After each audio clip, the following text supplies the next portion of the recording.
1. What is the primary purpose of MSHA's safety standards?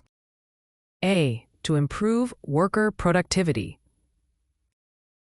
B. To reduce accidents and fatalities. C. To ensure job satisfaction. To increase profit margins. 2. Which of the following MSHA regulations focuses on respirators and other protective equipment? A. 30 CFR Part 56. B. 30 CFR Part 57. C.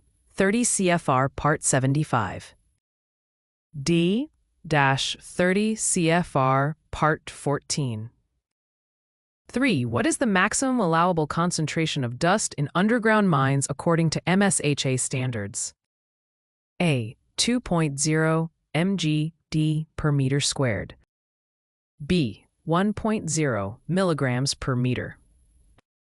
C. 0.5 milligrams per meter. D. 0.25 milligrams per meter cubed. 4. MSHA regulations require training for miners to include: A. Basic first aid only. B. Safety procedures and hazard awareness. C. Job-specific technical skills only. D. Environmental awareness training. 5. Which of the following best describes the MSHA's approach to mine inspections?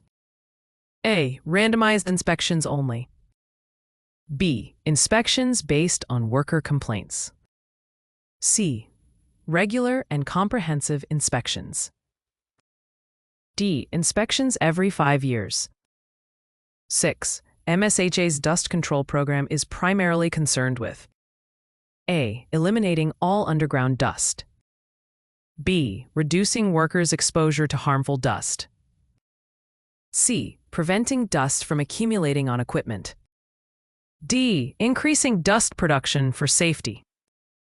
7. According to MSHA, training records must be maintained for a minimum of how long? A. 1 year. B. 3 years. C. 5 years. D. 7 years. 8. Which of the following is a key responsibility of the mine operator under MSHA regulations? A. To provide adequate ventilation and air quality. B. To create safety-related posters. C. To enforce safety regulations only during training. D. To maintain a log of employee attendance. 9. MSHA standards require that surface mines must have: A. A first aid kit with advanced medical equipment. B. An emergency evacuation plan in place. C. A dedicated safety officer on site. D. Workers sign in every hour. 10. The MSHA Standard 30 CFR Part 47 focuses on 2. A. Explosives and blasting agents. B. Training and certification of miners. C. Communication protocols in mines. D. Noise exposure and hearing protection. 11. What is MSHA's role in responding to mining accidents? A. To mediate disputes between workers and employers. B. To investigate causes and ensure safety regulations are followed. C. To compensate miners for lost wages. D. To settle legal claims arising from accidents.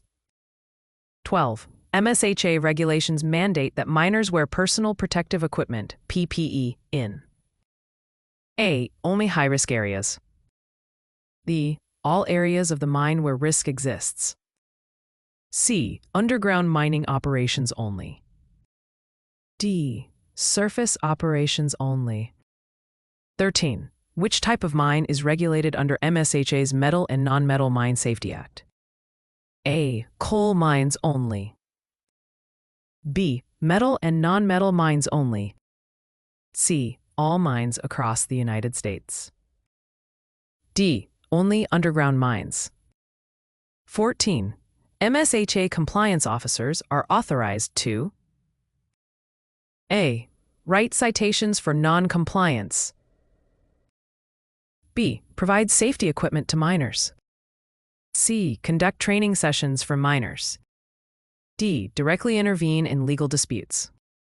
15. What does MSHA's G designation in Part 75 focus on? A. General mine safety regulations. B. Ground control and mine stability. C. Gases in mines and ventilation systems. D. Gas and water quality.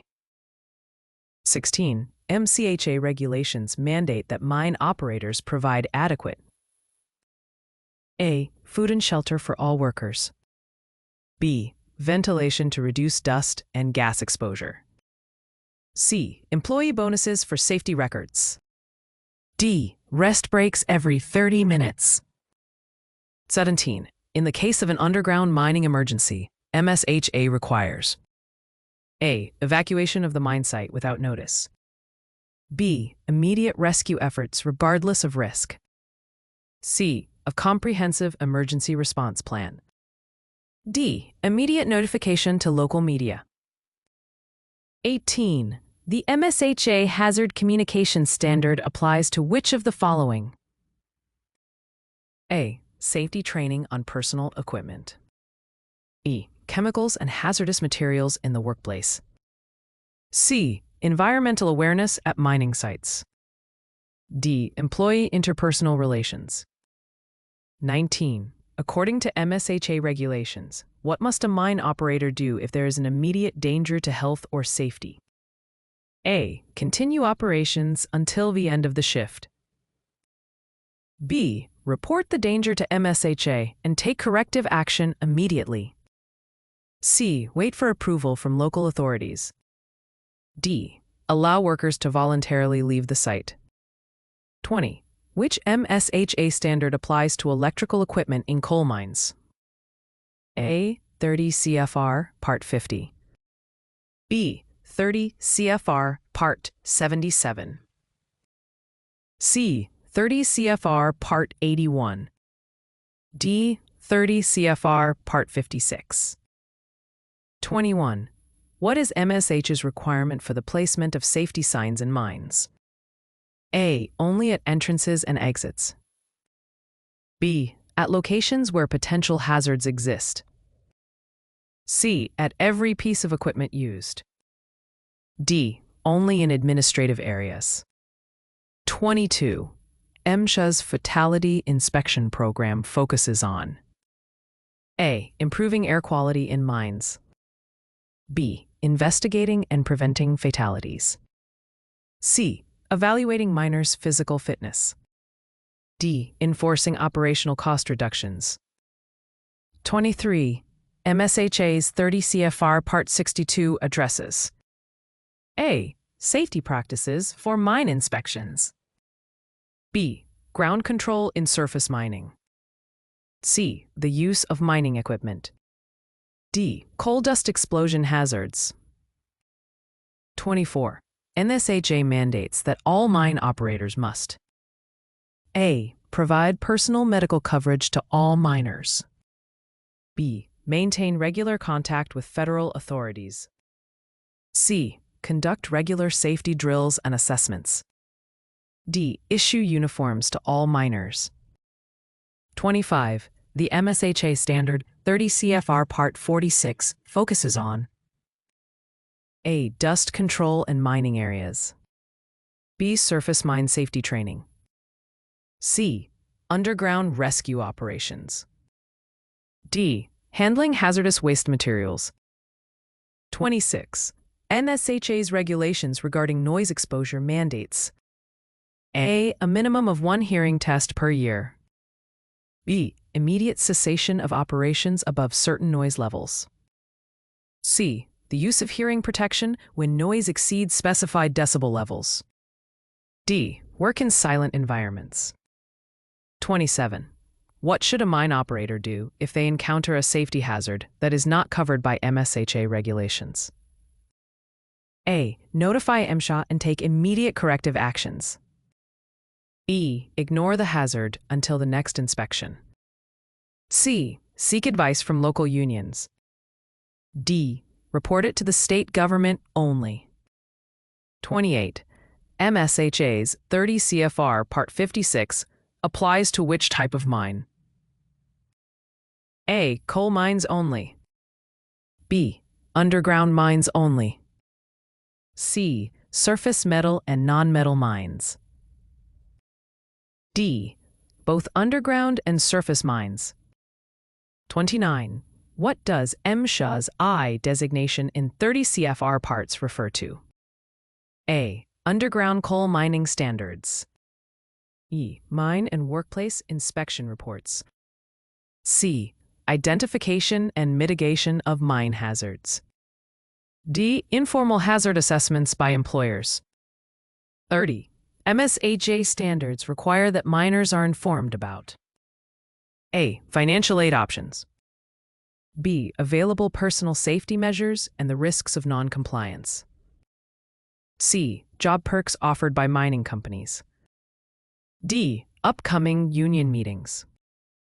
31. What is the primary goal of MSHA's communication standard? A. Improving internal communication between workers. E. Ensuring timely and accurate reporting of hazards and safety incidents. C. Promoting better working conditions. D. Enforcing compliance with union agreements. 32. MSHA requires all miners to undergo training in A. Technical mining equipment operation. B. Corrective action procedures during downtime. C. Safety and hazard awareness. D. Mine economics and cost-saving strategies. 33. MSHA standards regarding mine ventilation systems ensure that A. The ventilation system provides adequate airflow to prevent explosive gases from accumulating. E. Only the entrance shafts are ventilated. C. Ventilation systems are optional for smaller mines. D. Ventilation is restricted to high-risk zones only.